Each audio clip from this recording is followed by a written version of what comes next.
Il y a 4 choses que j'ai apprises aujourd'hui sur le Camino Frances puis que je pourrais résumer à la gestion de l'énergie. J'ai eu une super belle journée, 18 km de randonnée. Et quand je faisais le bilan de ma journée tantôt, il y a des petits détails que j'ai remarqués que j'aurais avantage à améliorer. Je pense qu'il faut que je sois plus réaliste dans la vitesse à laquelle je pense arriver à destination. Je sais que je marche d'un bon pas, mais je calcule pas les arrêts pour prendre des pauses, puis les photos, vidéos, ça me joue un peu des tours. Fait que pour être réaliste puis pas être déçue, je suis mieux de penser que je vais faire environ du 4 km/h, pas proche de 5, c'est trop. Jusqu'à présent, mes 2 premières journées, je suis partie assez tard le matin, autour de 10 heures. L'idéal, ça serait que je parte le plus tard, autour de 9 heures, même des fois 8 heures, tout dépendant de la distance que j'ai à marcher dans la journée. Mais ça, je me garde la latitude si j'ai besoin de flâner un petit peu plus le matin, si l'heure du check-out me le permet, que la distance que j'ai à faire dans la journée n'est pas très grande, ben, je me garde cette flexibilité-là. Mais quand même, l'idéal, ça serait de partir un petit peu plus tôt pour arriver un petit peu plus tôt selon mon goût à moi.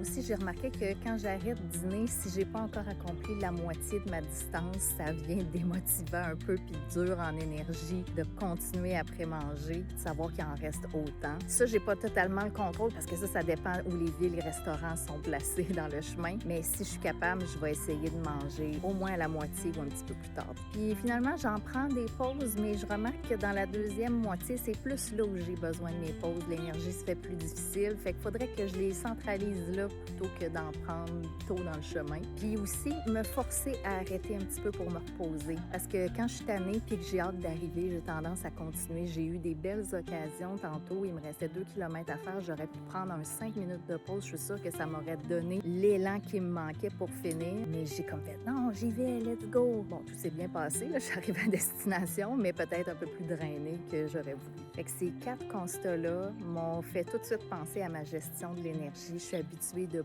pousser dans la difficulté, d'y aller dans la performance, mais c'est pas ça dont j'ai besoin si après je me sens fatiguée plus qu'il en faut. Si mon chemin de Compostelle peut servir à ça, à intégrer, à pratiquer ma gestion de l'énergie pendant un mois, ben let's go, je vais en profiter. Je sais pas si toi tu as des difficultés avec ta gestion de l'énergie ou si tu as des trucs, partage-les, ça m'intéresse vraiment. Puis n'oublie pas de t'abonner pour continuer de suivre mes aventures sur le Camino Frances jusqu'à Saint-Jacques-de-Compostelle.